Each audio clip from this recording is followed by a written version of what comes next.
C'est une exposition menée en partenariat avec différentes institutions, ce qui nous a permis en fait de donner cette ampleur à l'exposition.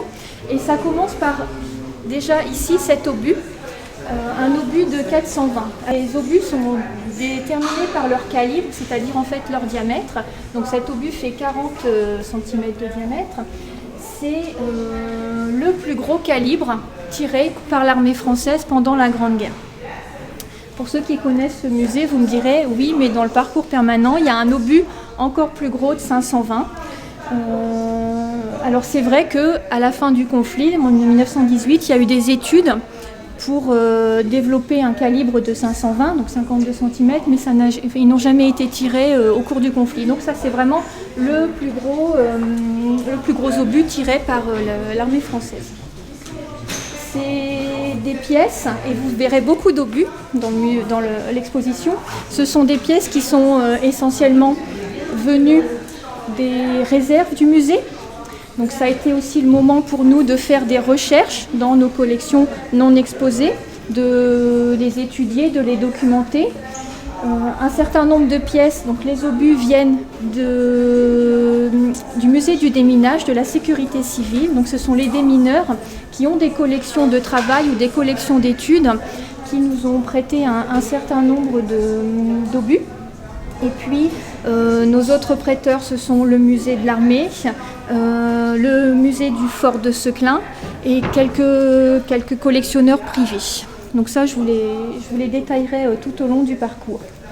Donc le thème de l'artillerie, pourquoi ce thème? Pourquoi on a choisi de parler de l'artillerie en 1916? C'est une idée qu'on avait déjà bien avant l'ouverture du musée. Et c'est un thème qui nous permet en fait d'ouvrir beaucoup de portes, comme on a pu vous l'expliquer dans la présentation introductive. L'artillerie va nous permettre d'évoquer l'industrialisation de la guerre, la mobilisation au service de l'effort de guerre, mais c'est aussi une exposition technique et scientifique. Alors pourquoi 1 milliard d'obus? C'est l'estimation communément admise du nombre de projectiles, donc d'obus, tirés par tous les belligérants pendant un peu plus de 4 ans de conflit. Alors quand on dit 1 milliard, ça ne comprend pas, c'est les obus, enfin les munitions conventionnelles, donc ça ne comprend pas les bombes qui sont tirées par les mortiers, et ça ne comprend pas non plus les obus qu'on appelle obus spéciaux ou obus toxiques, c'est-à-dire les obus à gaz. Donc les chiffres varient entre 1,4 million et 800 000, 1,4 milliard et 800 000, pardon. Donc on est un peu sur le chiffre médian de 1 milliard d'obus. Je vous invite à rentrer.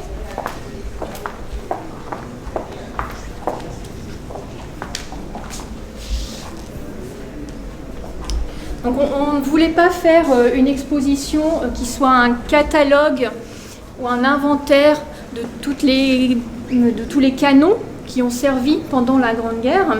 On voulait vraiment ouvrir le plus possible en fait le discours de l'exposition, et aussi on voulait donner sa place à l'obus, puisque l'obus en fait c'est l'arme de l'artilleur. L'arme de l'artilleur, ce n'est pas le canon n'est que le vecteur ou le lanceur. Donc un obus, qu'est-ce que c'est? Un obus, c'est un projectile de forme oblongue, allongé, qui contient une charge de poudre et une charge de destruction qui peut avoir des effets différents, qui est adapté en fait aux effets recherchés. Donc c'est vraiment l'obus qui détruit et qui tue. L'obus, c'est l'arme de l'artilleur, c'est la partie létale de l'artillerie. Vous avez ici une sélection d'obus. Donc ici, le plus petit calibre tiré par l'armée française, 37 mm, 3,7 cm. Donc ça allait du 37 mm jusqu'au 400 mm. Vous les voyez ici, ils sont tous peints en noir. Au cours de l'utilisation, il n'était pas du tout dans cet aspect-là. C'est simplement un choix scénographique que l'on a fait pour les uniformiser, mais dans leur usage, les obus sont peints de couleurs diverses avec des marquages qui permettent de les identifier, qui permettent aux artilleurs de les reconnaître et de les identifier. Vous voyez que les obus sont avec une ceinture, ce qu'on appelle une ceinture qui est en cuivre, donc le cuivre, un métal mou, qui permet en fait au moment du tir d'épouser l'intérieur du tube du canon qu'on appelle lame et ainsi de ne pas avoir de déperdition d'air pour lancer l'obus avec le plus de vitesse possible. Donc au cours du conflit, les lanceurs, les canons, les mortiers, les obusiers vont évoluer. Il va y en avoir de plus en plus, ils vont se diversifier, mais c'est surtout les projectiles, donc les obus, les bombes, qui vont s'améliorer en fait. Et toujours dans l'idée d'augmenter la portée, donc de faire tirer les canons plus loin et d'augmenter les effets de destruction, soit sur les hommes, soit sur les matériels de l'ennemi.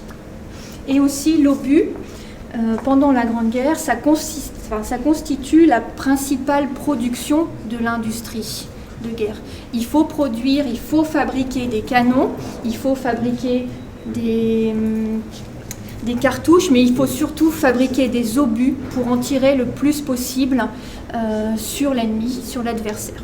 Des expressions argotiques ou des mots imagés pour désigner les obus en fonction par exemple du bruit qu'ils pouvaient faire ou des effets de destruction qu'ils pouvaient avoir. Donc on a les marmites, les pots de fleurs, les pruneaux, on avait aussi les gros noirs, les zing-zing, les métros. Et ce qui est intéressant à savoir aussi, c'est que les combattants pouvaient identifier ou reconnaître, après quelques semaines de présence sur le front, le type de projectile qui était lancé au bruit qu'ils pouvaient faire.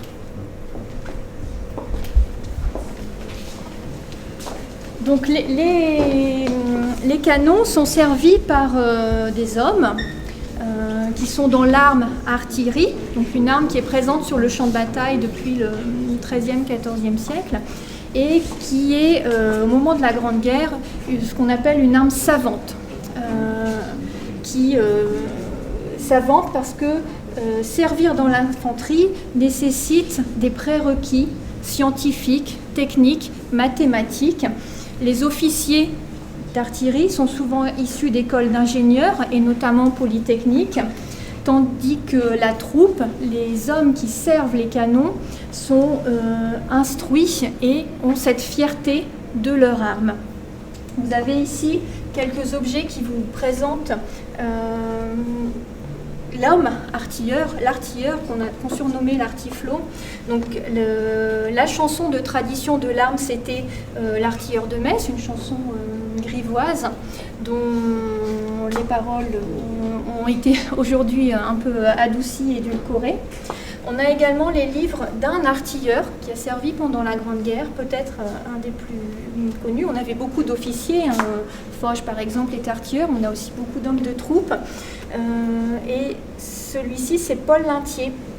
Donc Paul Lintier, c'est un jeune homme qui était originaire de Mayenne, qui a fait des études de droit, qui a servi dans l'artillerie au début du conflit et qui en a tiré 2 témoignages, 2 livres. Le premier s'appelle Ma pièce, l'autre Le tube 1233. Donc la pièce, c'est vraiment son canon et les hommes qui servent autour du canon, les 7 hommes qui servent du canon, et le tube 1233, souvent les tubes de canon étaient numérotés. Ces 2 témoignages qui sont très riches d'enseignements pour l'histoire de l'artillerie. On apprend beaucoup sur le fonctionnement et l'emploi d'une batterie d'artillerie au début du conflit, puisqu'il raconte en fait sa guerre au moment de la mobilisation. Et ces 2 ouvrages seront publiés très peu de temps après sa mort, puisqu'il va mourir en mars 1916, tué par un éclat d'obus, alors qu'il se trouvait dans sa casemate avec ses camarades.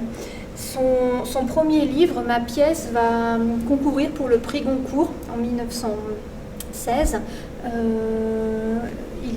Il affronte entre guillemets le feu d'Henri Barbusse, c'est le feu qui va remporter le Goncourt, mais ces livres connaîtront quand même un grand succès en fait à l'époque et renforcé en fait par la mort prématurée de cet homme.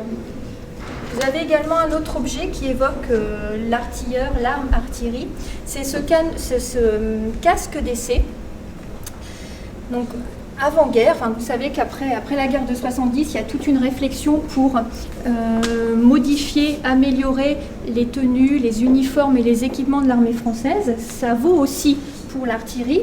Et à la demande des artilleurs, on fait des recherches sur les casques pour remplacer les képis. Donc là, vous avez ici, c'est très très rare comme pièce. C'est un casque d'essai pour artilleurs. Il y a des essais dans les grandes manœuvres juste avant la guerre.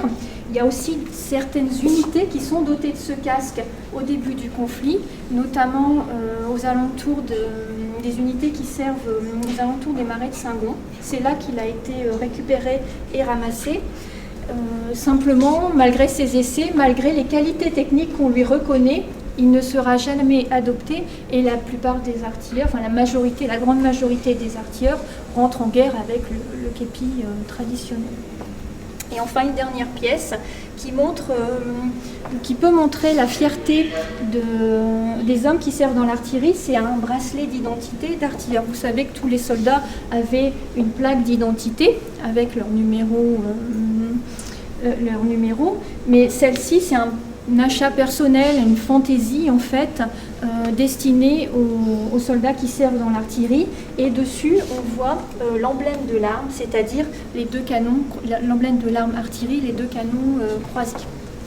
Ce qu'on peut signaler aussi également sur les gens qui servent dans l'artillerie, c'est que à l'époque, en fait, l'artillerie, c'est comme un condensé de la société française de cette époque-là. On a donc les officiers, des scientifiques qui sortent d'écoles d'ingénieurs.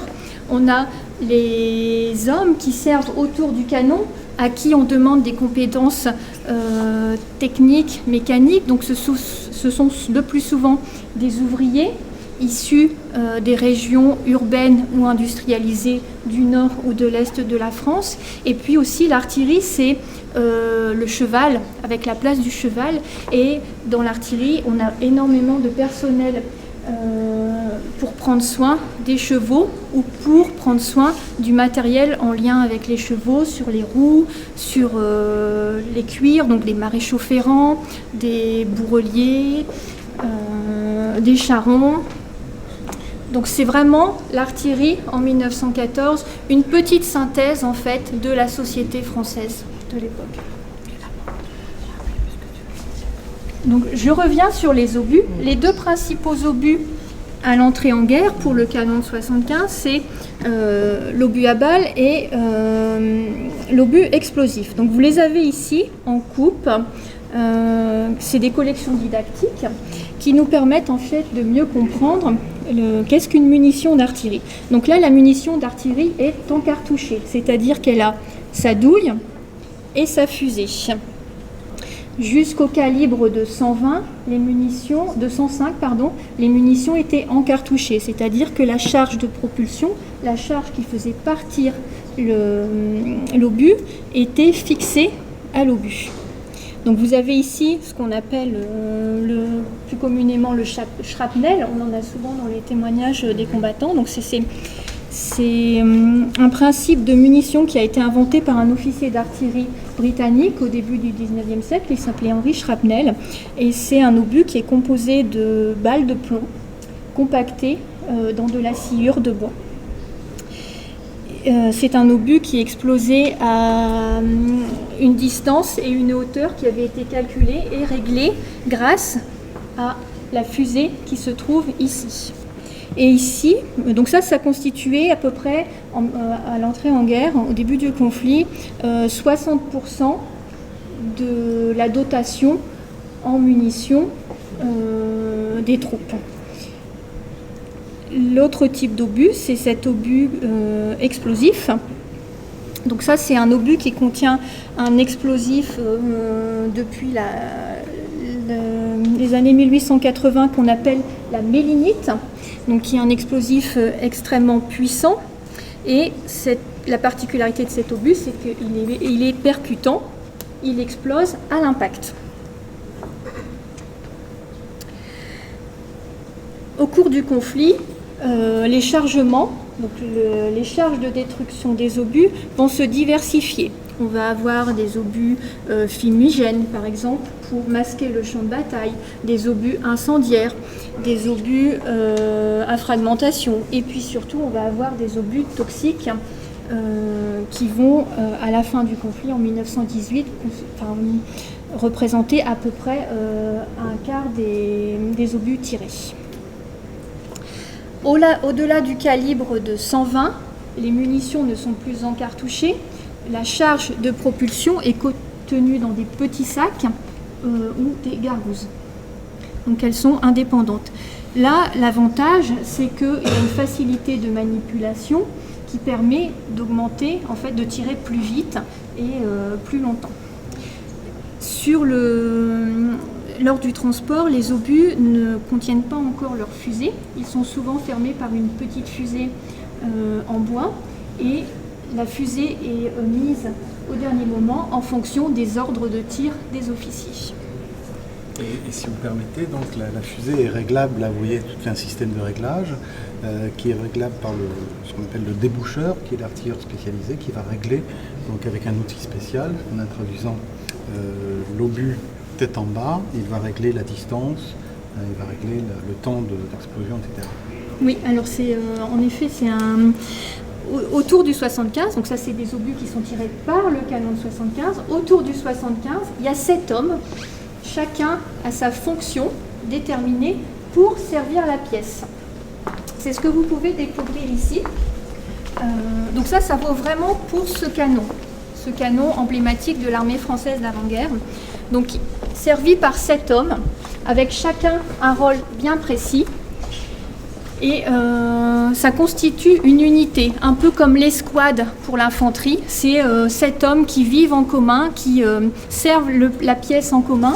Et il y a une très belle citation de Paul Lintier qui dit « L'unité, c'est la pièce. Les 7 hommes qui la servent sont les organes étroitement unis, étroitement dépendants d'un être qui prend vie, le canon en action. » Donc vous voyez, on a sur ce petit schéma expliqué le rôle et le travail de chacun dans le service de la pièce. Il y a 2 hommes qui sont de chaque côté du canon, un qui règle le tir et un qui fait la manœuvre pour charger dans la culasse l'obus. La manœuvre est dirigée par un chef de pièce qui est souvent un sous-officier. Et à côté du canon, on a le caisson. Le caisson qui contient, qu'on va découvrir là-bas, hein, le caisson qui contient un peu plus de 70 munitions d'artillerie qui doivent être sorties, réglées. Donc là, c'est le travail du déboucheur qui règle les fusées et amener du caisson au canon. Donc la pièce, c'est le canon. Donc là, vous avez ce canon de 75. L'avant-train qui sert à tirer le canon et les 4 chevaux ici. Alors réglementairement, c'était dans les règlements, donc c'était un canon, une pièce devait être tirée par 6 chevaux. Donc une pièce, ça peut être un canon, ça peut être un caisson, comme ce que vous avez là-bas, ou ça peut être aussi une forge régimentaire. Le canon de 75, c'est donc l'arme de la revanche qui a été conçue par des polytechniciens dans les années 1880, dans le plus grand secret, pour proposer à l'artillerie française un canon de campagne mobile destiné à une guerre de mouvement qui fait la fierté en fait de l'artillerie française. Donc sa grande nouveauté en fait, c'est son frein ici hydropneumatique qui lui permet en fait de tirer sans que le canon dépointe, puisque le canon, quand il tirait, il y avait un mouvement de recul, ce qui imposait en fait de faire des réglages à chaque fois pour orienter le tir. Ce n'est plus le cas du canon de 75, et également il a une culasse beaucoup plus performante qui lui permet en fait d'avoir une cadence de tir importante qui est de 6 coups minutes. Alors c'est vrai qu'il y a eu des essais lors des manœuvres, on a pu faire des tests où on a tiré pendant 23 coups minutes, mais c'est des cadences qu'on ne peut tenir que sur un temps très très limité puisqu'elles imposent aussi beaucoup de travail au servant de la pièce. Elles font aussi chauffer le tube du canon, donc c'est des cadences qu'on ne peut tenir qu'à un temps très limité. Vous avez ici quelques objets qui évoquent la place du 75 dans la société avant la guerre et pendant le conflit aussi. Hein. Donc le 75, c'est surnommé notre glorieux 75, qu'on retrouve en fait dans toute une imagerie populaire, que ce soit dans les assiettes, que ce soit dans les petits canons jouets. On a même des bijoux à l'effigie du 75. Et ici des bonbonnières qui représentent des obus de 75. C'est vraiment le glorieux 75. C'est l'arme emblématique de l'artillerie française et il va continuer, il va être toujours employé tout au cours du conflit, même si très rapidement, une fois que le fond se fige, le 75, adapté à une guerre de mouvement, va montrer ses limites. Donc c'est ce qu'on peut découvrir de l'autre côté, c'est les pièces en fait qui vont être imaginées, développées, construites pour répondre en fait aux défauts du 75 dans une guerre figée. Donc ça, cette démesure en fait de l'artillerie, ce gigantisme, on a voulu l'exprimer à travers cette fresque qui représente 4 pièces que l'on a retenues en lien avec le conseil scientifique, qui sont emblématiques de l'artillerie française pendant le conflit. Donc là, ici, vous reconnaissez le 75 à la même échelle que celui qui est là. Une pièce d'artillerie de tranchée, le mortier de 58T, qu'on surnomme le crapouillot.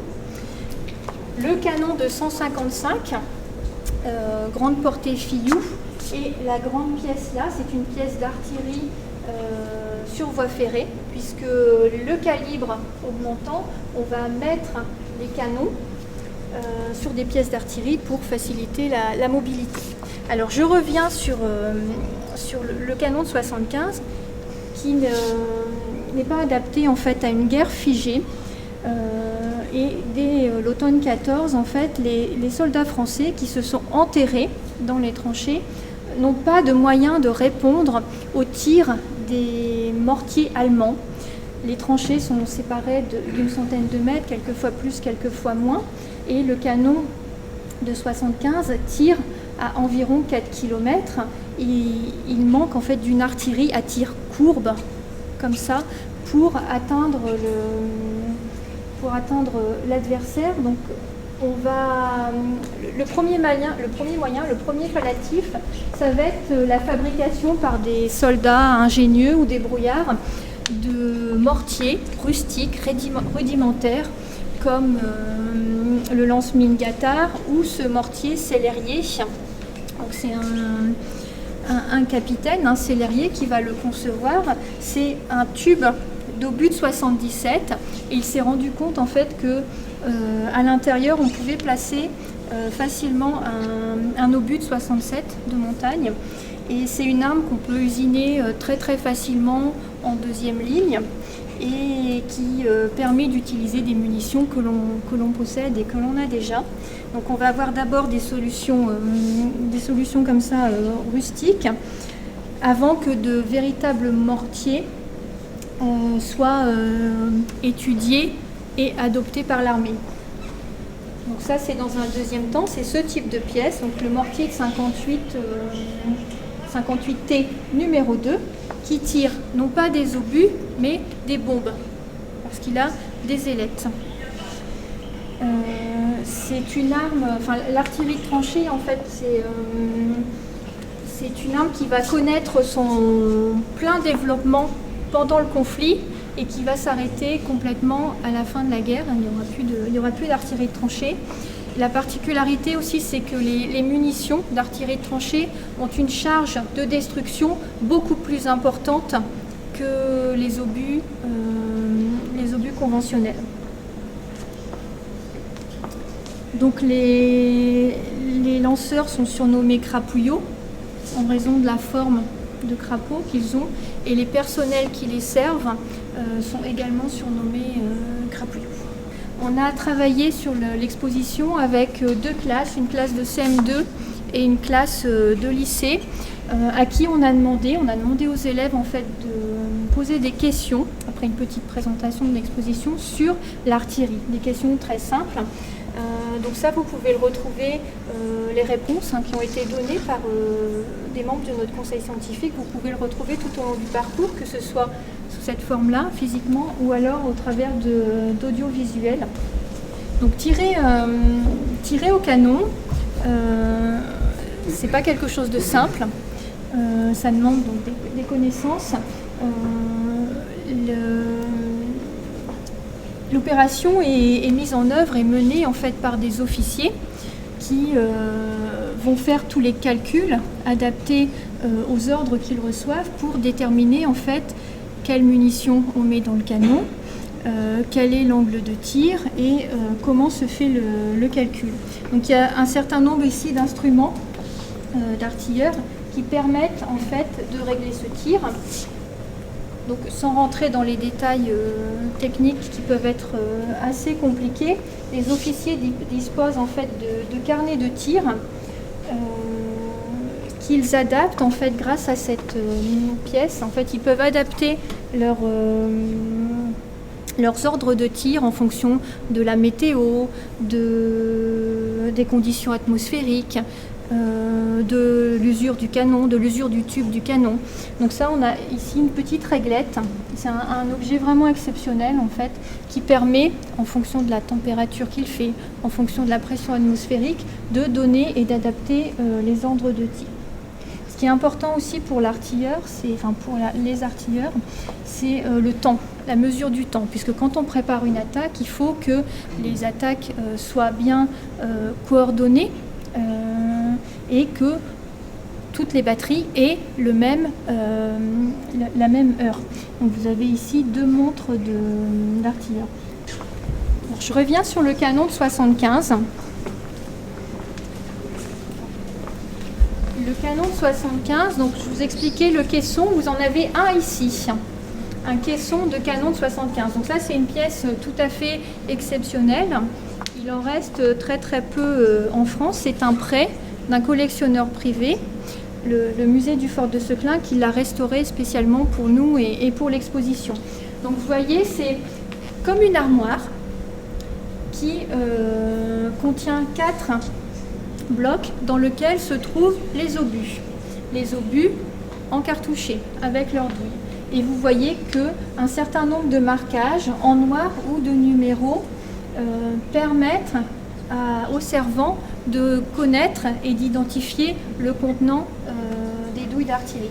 Donc ici, on a des numéros, le 4, le 5. Les numéros correspondent aux obus à gaz. Par exemple, le contenant numéro 4, c'était la 20 SNIT, donc c'était un gaz qui était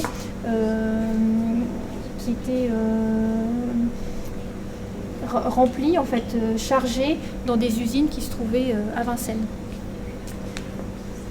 Et au moment du tir, en fait, cette armoire se basculait comme ça. On installait ici le débouchoir à obus qui permettait de régler la fusée. Donc c'était le travail du déboucheur. Et elle servait aussi, avec les portes, de protection aux servants au moment des attaques. À l'arrière du canon, pour tracter la pièce, on a ce qu'on appelle le timon. Donc c'est une pièce métallique qui pouvait être également relevée et servir de poste d'observation pour l'artillerie, puisque l'observation et la transmission des informations, c'est quelque chose d'absolument fondamental pour le bon emploi, le bon usage de l'artillerie. Donc l'artillerie dispose d'un personnel dédié, spécifiquement à ces deux missions, l'observation et la transmission des personnels formés. Alors, pourquoi observer? Déjà pour ajuster au mieux le tir et puis aussi pour informer les officiers des résultats des tirs sur l'adversaire. La transmission, c'est indispensable en fait pour coordonner l'action des différentes pièces et des différentes batteries et pour transmettre les ordres. Alors vous avez ici un matériel pour l'observation, c'est une lunette de batterie de 75 et là c'est un standard, ce qu'on appelle, il s'appelle un tableau routin. Ça permettait de mettre en réseau les différents postes de communication sur le champ de bataille. Et d'ailleurs, à la faveur du conflit, l'observation, la photographie aérienne, la transmission, ce sont des sciences qui vont faire énormément de progrès par la force des choses. Et notamment des sections spéciales, scientifiques, sont créées au sein de l'artillerie, de l'arme artillerie, et rassemblées au sein du SRA, le service de renseignement de l'artillerie. On a dans les collections du musée, je vous avais expliqué qu'on avait à la faveur de l'exposition pris le temps de faire des recherches dans nos collections, d'étudier, d'aller plus loin dans la connaissance, notamment du fonds documentaire. On a un fonds documentaire qui est relativement exploité et qu'on connaît mal. Et on a notamment cet ensemble exceptionnel qui est constitué de carnets d'un capitaine qui servait dans l'artillerie avant-guerre et qui, à partir de 1915, a été affecté dans les sections de renseignement par le son. C'est le commandant Schulz. On a quasiment tous ces carnets. Il nous manque que le premier. Et ils sont très riches parce qu'ils contiennent photographies et récits au jour le jour. Il y a des témoignages pour tous les jours sur son travail en fait au sein de ces sections de renseignement.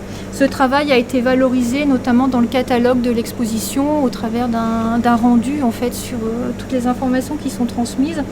Et chaque journée en fait commence par un point météo, si je puis dire, avec la force du vent, le temps qu'il fait, la température qu'il fait, qui montre en fait l'importance de conditions atmosphériques pour le réglage et l'emploi de l'artillerie sur le champ de bataille. Nous allons revenir un peu en arrière sur l'artillerie qui va acquérir cette place prépondérante pendant le conflit. En 1914, selon la doctrine, l'artillerie, c'est une arme auxiliaire au service de l'infanterie. Donc elle doit appuyer l'infanterie au cours des assauts.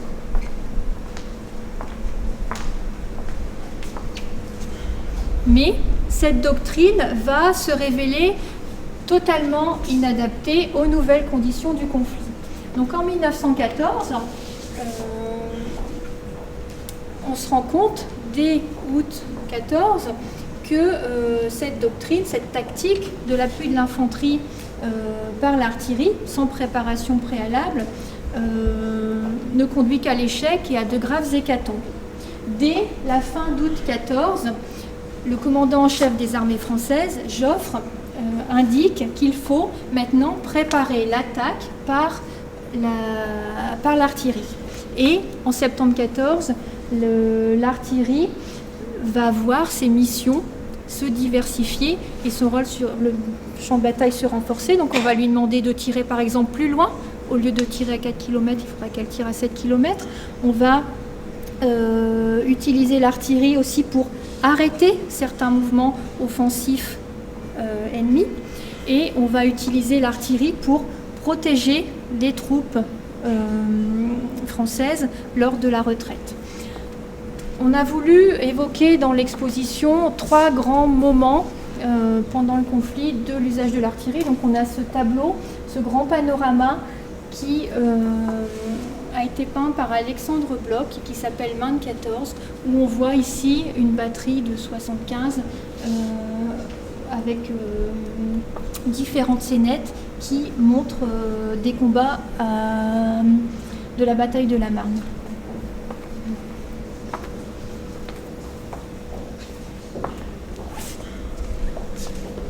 En écho aux commémorations de l'année 1916-2016, on a choisi aussi d'évoquer l'emploi de l'artillerie au cours de la bataille de Verdun. Donc, comme je vous l'indiquais, le conflit va concentrer une puissance de feu absolument inouïe, qu'on n'avait jamais connue jusqu'à présent. Et surtout, on va imaginer, espérer que le bombardement massif soit la réponse au blocage stratégique. Le front est bloqué sur un peu plus de 700 km. La solution pour percer, on veut percer, c'est un bombardement d'artillerie, un déluge d'artillerie, des préparations d'artillerie absolument phénoménales. Et ça va. Le premier exemple, ça va être à Verdun. Pourquoi Verdun? Pourquoi rien en 1915? Parce qu'il va falloir du temps à l'arrière, aux industries de guerre, pour mettre en place toute cette industrie et se mobiliser. Donc c'est à partir de 1916 qu'on va avoir ces préparations d'artillerie gigantesques. Donc la bataille de Verdun, qui se tient en fait de février jusqu'à décembre 1916 avec des engagements successifs, est marquée par une concentration, une accumulation sur un front très limité de positions de batterie très très importantes. Donc on a ce tableau en fait de Ferdinand Gueldry qui nous montre la place de l'artillerie dans un champ de bataille totalement dévasté où les hommes se mêlent à la bouffe et la situation complètement figée. Un autre écho aux commémorations de l'année 1916, c'est l'artillerie pendant la bataille de la Somme. Donc, la bataille de la Somme, ça illustre l'importance qu'a prise l'artillerie pendant le conflit, mais aussi ses limites. Donc là, les Alliés qui espèrent percer le front décident de faire une préparation d'artillerie absolument gigantesque qui va durer pendant une semaine, où on va bombarder les positions allemandes de manière absolument inouïe, complètement démesurée. Et pourtant, une fois que les armées attaquent, à partir du 1er juillet 1916, elles se heurtent quand même en fait aux troupes allemandes qui n'ont pas été totalement détruites par l'artillerie alliée. Vous avez ce document du SHD ici, qui nous donne la mesure ou la démesure en fait de la préparation d'artillerie.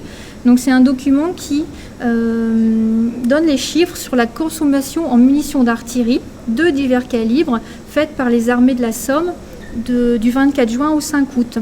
Donc par exemple pour le calibre 75, sur cette période de un peu plus d'un mois et 15 jours, il y a 5 millions, plus de 5 millions de pièces de calibre de 75 qui ont été tirées, ce qui donne par jour 119 000 coups de 75 qui ont été tirés. Et là, je parle que pour le 75. Après, on a tous les calibres qui sont ici détaillés. Pour le mortier de 58, par exemple, celui qu'on a vu là-bas, il y a plus de 322 000 coups tirés, soit une moyenne de pratiquement 7500 coups de 58 tirés sur cette période d'un mois et demi. Donc on va comprendre après la bataille de la Somme qu'une préparation d'artillerie aussi dense, aussi dure, aussi intense soit-elle, c'est pas la réponse en fait à ce blocage stratégique, parce que elle enlève en fait tout l'effet de surprise aussi, et elle permet aussi le positionnement et la préparation de la contre-offensive adverse. Et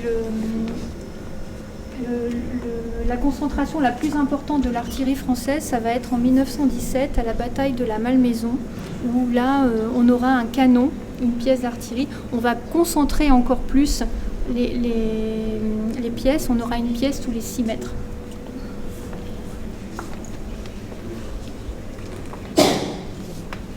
canons sont servis par les fantassins, par les servants d'artillerie, pardon. Donc à la mobilisation, une fois que les effectifs ont été mobilisés, l'artillerie c'est un peu plus de 400 000 hommes en 1914. En 1918, c'est plus d'1 million d'hommes. En 1918, un soldat français sur 4 est un artilleur. Sur ce million d'artilleurs, il y en a à peu près 50% qui servent à la logistique, à l'acheminement, dans les arsenaux. Donc il y a à peu près 500 000 artilleurs qui sont combattants et 500 000 artilleurs qui sont dans les services techniques de l'artillerie. On a choisi de présenter quelques uniformes d'artilleurs. Donc ici, c'est, pour simplifier, ici c'est les uniformes d'avant-guerre ou d'entrée en guerre. Et ici, c'est pendant le conflit. La tenue des artilleurs se caractérise par cette veste courte qui, à l'inverse des fantassins, sont en capote longue, facilite le mouvement et le service autour de la pièce. Les artilleurs sont dans un bleu profond et ce bleu et ce rouge écarlate, ce sont les deux couleurs de tradition de l'arme. Ici, le premier mannequin présenté, c'est une tenue de polytechnicien. Vous le reconnaissez à son bicorne traditionnel. Donc, à la mobilisation, les artilleurs, enfin les élèves polytechniciens vont être versés dans l'artillerie. Il y a la promotion, par exemple, de l'année 1913. Tous les élèves sont versés dans l'arme artillerie. Et par tradition, à peu près 70% des élèves polytechniciens servent dans l'artillerie. Oui. Petite remarque, si vous me permettez. Polytechnique, à la veille de la Grande Guerre et depuis pas mal d'années, connaît une grave crise de désaffection à l'égard des carrières militaires.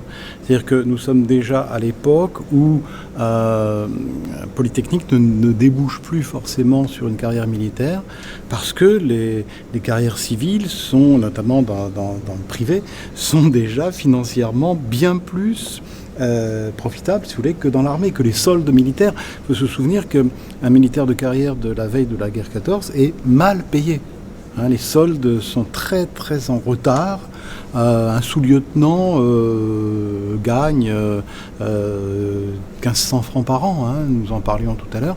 Et donc il y a une grave crise de vocation, si vous voulez, dans le recrutement des officiers d'artillerie à la veille de la guerre. Et tout ça va être pallié, comme vous le dites, par des officiers de réserve, ou des gens qui sont ingénieurs dans le civil et qui reprennent les épaulettes d'officiers pour la durée de la guerre. Et on retrouve dans l'artillerie ce qu'on trouve aussi dans l'infanterie, c'est-à-dire qu'il faut se souvenir qu'il y a 35 000 officiers d'active en 1914, dans l'armée de terre française. Il y a 55 000 officiers de réserve, c'est-à-dire des gars qui étaient instituteurs, professeurs ou ce que vous voulez à l'époque et qui sont plus nombreux que les officiers d'active. Et compte tenu de la pyramide d'âge et de grade, eh bien, ce sont ces officiers de réserve que l'on retrouve dans les tranchées. Parce qu'ils ont des grades d'officiers subalternes, ils sont sous-lieutenants, ils sont lieutenants. Donc c'est bien l'armée de la nation, si vous voulez, ou la nation en armes qui est dans les tranchées. Et on retrouve ça aussi dans l'artillerie. L'artillerie va connaître cette expansion extraordinaire qui va faire qu'elle va faire appel à des personnels d'autres armes. Elle va recruter notamment dans le génie, aussi dans l'infanterie, les personnels de réserve. Mais ces personnels vont être formés. Les officiers sont formés à l'école d'artillerie de Fontainebleau, notamment. Vous avez ici quelques carnets de cours, par exemple, qui sont très riches aussi d'enseignement et de documentation pour nous, de l'école d'artillerie de Fontainebleau. Un mortier également d'instruction pour apprendre aux troupes, aux servants, à manipuler les pièces. Donc les uniformes, comme pour l'infanterie, vont évoluer au cours du conflit. On va passer à une couleur plus discrète, le fameux bleu horizon. On a ici un uniforme de transition de l'hiver 14-15. l'intendance, les armées vont avoir du mal à répondre aux énormes besoins en fait, des effectifs militaires. Donc on va faire appel à toutes sortes de solutions un peu bricolées ou bidouillées. Donc on réquisitionne des tenues en velours pour faire des pantalons en velours. Et on a ici un très beau sac d'artilleur, hein, c'est une pièce pas courante. Et ensuite on va passer donc, au bleu horizon. Donc les artilleurs ont toujours cette veste courte, mais il faut savoir que quand on travaille, quand on serre un canon, autour du canon il fait très chaud, hein, la température monte très vite, le tube s'échauffe à force de voir les coups tirés. Donc les tenues sont souvent un peu allégées. Vous avez ici cette tenue de service, c'est la même que celle qui est sur le tableau là-bas de Lucien Jonas. Donc une chemise avec les manches relevées et qui permet d'alléger un peu la chaleur. Et cette ceinture qui contient une montre poussée qui était un outil indispensable pour le service de la pièce. Une autre tenue de service de pièce, c'est celle-ci. C'est une tenue qu'on appelle bourgeron, c'est du lin très léger qui était utilisé aussi donc, au moment du service. Et enfin, le dernier uniforme présenté, c'est une tenue d'un officier d'artillerie de tranchée qu'on reconnaît en fait ici à l'emblème de l'arme. C'est une bombe à ailettes.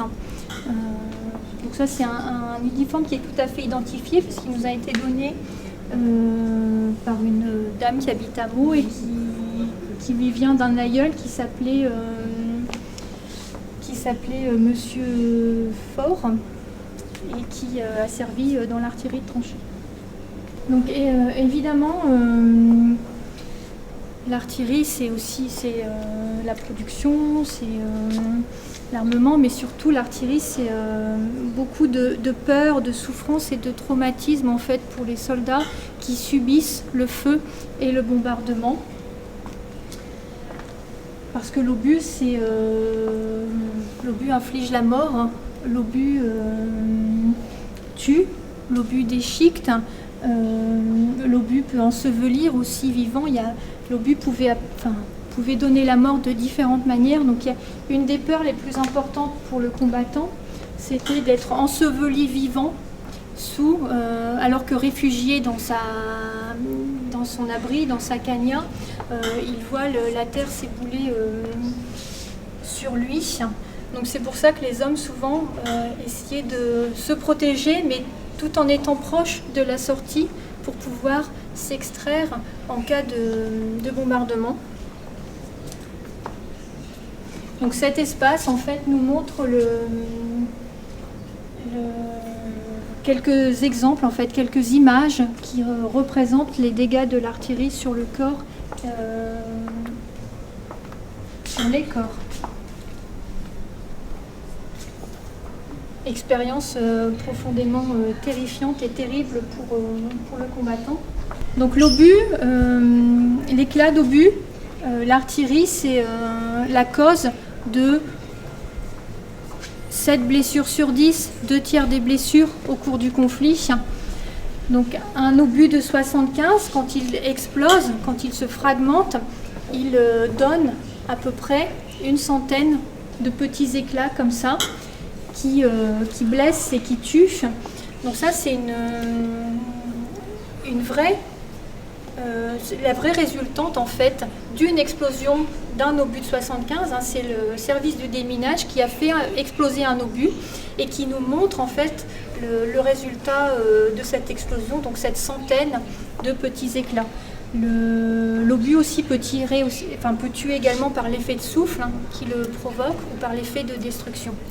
Ici, hein, le carnet d'un médecin qui liste et répertorie en fait toutes les blessures auxquelles il est confronté du fait de l'artillerie. Alors, les gros obus, les gros éclats peuvent tuer, mais les petits éclats aussi peuvent tuer. Vous avez cet objet-là qui est un tout petit éclat d'obus qui est monté sur un morceau de marbre. C'est un objet qui a été donné par juste quelques mois avant l'exposition et qui, dans l'histoire familiale, dans la tradition familiale, et l'éclat d'obus qui a tué le capitaine Jean Brignoli. C'est-à-dire que quand il est mort, un camarade a envoyé à la famille ce petit éclat en disant c'est lui qui a tué votre père, et il a été conservé et exposé comme ça dans la maison familiale. Donc vous voyez, c'est un tout petit éclat, mais il a touché le capitaine Jean Brignoli à la tête et c'est lui qui l'aurait tué. Également, cette pièce assez étonnante, c'est un crucifix fabriqué à partir d'un éclat d'obus sur lequel a été monté un Christ, et qui sans doute un Christ ramassé sur le champ de bataille, qui vient d'un oratoire, et qui associe l'espoir que pouvait apporter la foi et puis aussi la peur de l'éclat d'obus. Et là vous avez ce casque allemand où on voit en fait les traces d'impact d'éclat d'obus et aussi de coups de mitrailleuse. Dans cette visionneuse, pour ceux qui le souhaitent, on a mis quelques images vues stéréoscopiques, des photographies sur plaque de verre en 3D qui nous montrent sur le champ de bataille les ravages de l'artillerie sur les corps et sur les destructions aussi. Donc, je vous expliquais que l'emploi de l'artillerie, la doctrine d'emploi de l'artillerie avait évolué au cours du conflit. Donc on va constater en fait que l'artillerie de campagne ou l'artillerie lourde n'est pas en mesure de traverser le champ de bataille pour suivre, accompagner les attaques de l'infanterie. Donc on va concevoir plusieurs types d'engins qui vont être servis soit par des artilleurs, soit par des fantassins, qui sont une artillerie d'accompagnement. On a par exemple ces deux pièces là, qui sont des lanceurs pneumatiques qui ont été imaginés par un ferronnier d'art, un joaillier qui s'appelait Edgar Brandt. Donc c'est le Edgar Brandt des machines à laver par exemple. Et il était mobilisé sur le front. Il a compris qu'on avait besoin de petites pièces facilement transportables, mobiles, pour accompagner les attaques de l'infanterie. Donc il va dessiner, concevoir ces mortiers pneumatiques qu'il va proposer à l'état-major qui va les adopter. Et Edgar Brandt va être retiré du front et on va lui confier une usine en région parisienne en lui demandant de fabriquer et de produire ces petits obusiers qui tirent ces bombes-là. Donc l'avantage du pneumatique, c'est que ça ne fait pas de bruit. Quand ça tire, ça fait paf comme ça, et ça ne fait pas de feu. Donc c'est assez discret et puis c'est facilement transportable. Un autre exemple, c'est ce mortier Jouando d'Esland. Donc c'est imaginé, conçu par deux officiers. Et sa particularité, c'est qu'il tire des obus de 75, mais rebutés. C'est des obus qui avaient, au moment de la vérification du contrôle qualité, ils avaient des défauts, ils ne pouvaient pas être employés dans les canons de 75, mais avec quelques petites transformations et quelques adaptations, on pouvait les faire tirer par ce mortier Jouando d'Esland. Alors, c'est des pièces qui vont être très employées, notamment à partir de 1918 et de la reprise de la guerre de mouvement. Et un autre exemple, c'est ce canon de 37, donc le plus petit calibre tiré par l'armée française, qui va être servi par l'artillerie, puis par l'infanterie, qui va être un calibre qui va être utilisé notamment aussi dans les chars FT-17. Vous avez ici une présentation d'à peu près 100 obus de 37, mais avec des chargements tous différents et des destinations et des effets également très différents. Par exemple, ceux qui sont ici, ce sont les obus de 37 pour les chars FT-17.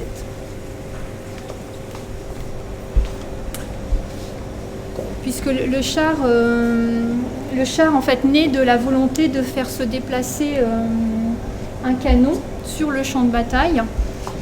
Il y a le général Estienne qui dit dès 1914 « La victoire appartiendra dans cette guerre à celui des deux belligérants qui parviendra le premier à placer un canon de 75 sur une voiture capable de se mouvoir en tout terrain. » Donc au début, c'est des tracteurs qui vont être améliorés. Puis il y a 3 chars, 3 engins français qui vont marquer le conflit, le Schneider, le Saint-Chamond, et puis le petit char FT-17. Et les missions du char en fait vont dépasser le rôle qui était destiné, dévolu à l'artillerie. Et à la fin du conflit, en fait, le char accompagne l'infanterie et favorise les percées et leur exploitation. Un petit aparté sur les obus toxiques, l'artillerie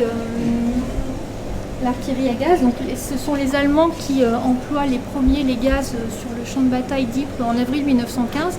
Et dans les jours qui suivent, Joffre demande en fait à recevoir des munitions chargées en obus toxiques. Donc on va créer un service du matériel chimique de guerre qui sera composé avec des scientifiques, des chimistes qui vont imaginer des gaz. Il y en a 17 qui vont être adoptés par l'armée française et on va faire des recherches pour augmenter leur effet létaux, leur effet de destruction et puis aussi pour rendre la production un peu plus aisée. Donc c'est quelque chose qui n'est pas forcément mis en avant, hein. On les identifie comme obus spéciaux, mais leur emploi va se généraliser. Et la particularité des obus à gaz, c'est que l'obus n'explose pas au moment du tir. Vous voyez que l'obus est chargé en fait avec une gaine relais qui contient l'explosif, la mélinite, et au moment de l'explosion, l'obus se fissure et c'est à ce moment-là que le liquide, puisqu'il n'y a pas de gaz dans les obus, c'est un liquide gazeux, le liquide en contact avec l'air devient un gaz et se disperse. Très rapidement, il va falloir mettre en place cette industrie de guerre dont on a déjà parlé. La mise en œuvre au niveau de l'État va être confiée à un socialiste qui s'appelle Albert Thomas, à qui on va se confier le sous-secrétariat d'État d'artillerie, de munitions et d'équipements militaires. Donc, vous savez qu'il y avait un gouvernement d'union nationale, il y avait 3 socialistes et c'est Albert Thomas qui est en charge de réquisitionner, de trouver la main-d'œuvre, de répartir les productions, des marchés de fabrication. Et c'est un ministère qui va prendre une importance considérable et qui va, malgré tout, malgré les demandes très importantes des armées, être en mesure d'y répondre. Alors ça va être grâce à la mobilisation de la main-d'œuvre. On va déjà dans un premier temps rappeler sur le front les ouvriers qualifiés, les ouvriers spécialisés.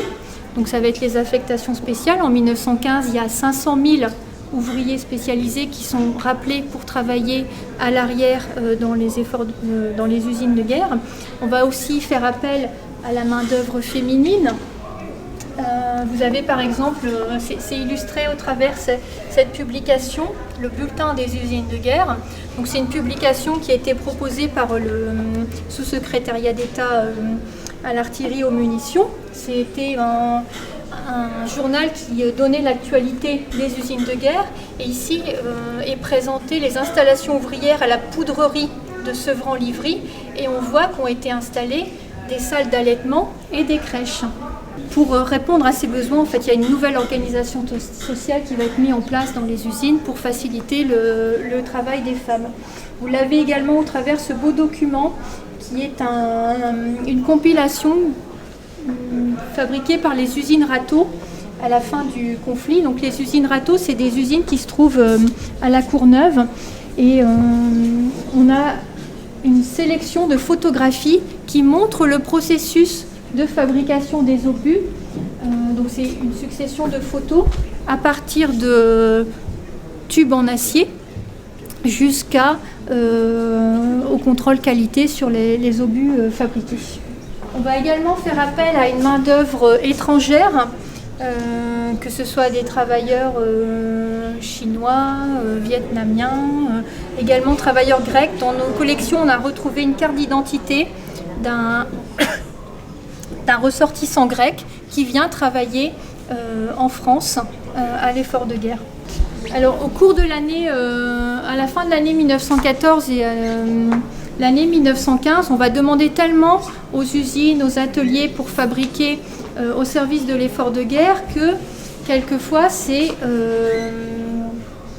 en mettant de côté certains contrôles sur les processus de fabrication, ce qui va avoir des conséquences dramatiques. Donc vous avez ici des obus en coupe qui sont toujours des prêts du service de déminage qui nous montrent des accidents de coulée au moment du chargement des obus. Donc les obus contiennent un chargement toxique qui est amalgamé avec de l'acétone et quand le mélange se fait pas bien, ça donne ces accidents de coulée qui pouvaient provoquer des éclatements de l'obus dans le tube ou des éclatements au moment du tir, mais pas à l'endroit qui avait été déterminé. Donc vous avez ici une culasse qui a éclaté au moment du tir. On a encore ici la douille de l'obus. Donc au cours de l'année 1915, on a à peu près 5000 obus de 75 qui vont être ainsi détruits à cause d'obus et de malfaçon d'obus. Et évidemment, quand ils éclatent, souvent ils tuent les personnels qui sont aux alentours et qui les servent. Donc on va renforcer la surveillance et les contrôles qualité sur la fabrication des obus. Alors ces nouveaux besoins de l'artillerie, ces consommations importantes, il va falloir mettre en place une logistique d'acheminement importante pour pouvoir alimenter au plus près du front les servants, que ce soit en canon, que ce soit en munitions. Donc le transport va évoluer. On a vu que le transport des munitions se faisait essentiellement pour le canon 75 en caisson. On va passer au camion. Vous avez par exemple ici une très belle pièce qui est une peinture sur bâche de camion. Donc c'est un camion qui était utilisé pour le transport de munitions d'artillerie et le personnel qui le conduisait avait peint sur la bâche ce symbole du singe et qui transporte des brouettes d'obus. Et on a ici de très beaux pastels qui nous montrent des transports de caissons de 75. Cette place prise par l'artillerie dans le conflit, cette démesure va avoir des conséquences évidemment aussi sur les paysages et sur les massifs, des conséquences qui sont toujours présentes à l'époque. Aujourd'hui, il y a plus de pratiquement 4 millions d'hectares qui vont être rendus impropres à la culture, et il y a notamment la zone rouge, cette zone très dangereuse qu'on ne peut plus exploiter. Les missions des obusages vont être confiées après la guerre à des sociétés privées. En fait, c'est seulement après la Seconde Guerre mondiale qu'on va créer les services du déminage. Donc c'est les